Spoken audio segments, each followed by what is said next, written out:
Hey, my name is Hoda Hagrass. I'm Assistant Professor and Medical Director of Clinical Chemistry and Immunology. I'm here to show you how I prepared my first cup of coffee in the morning. Usually this is called the Turkish coffee.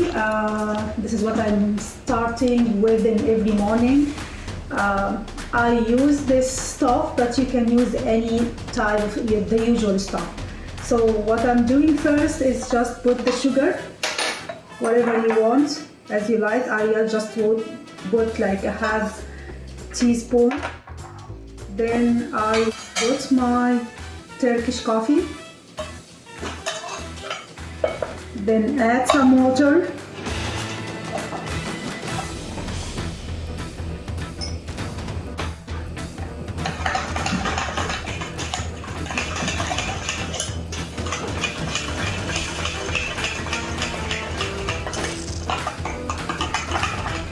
Then I will put it on the stove, waiting for it till it boils.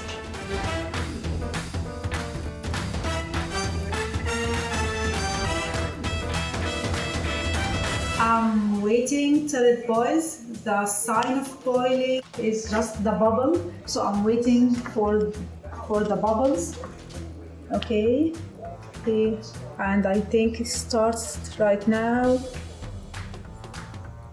Just wait.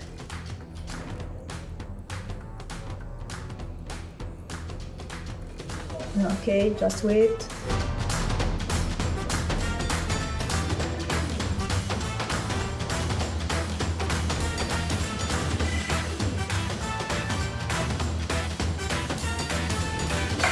And enjoy the coffee.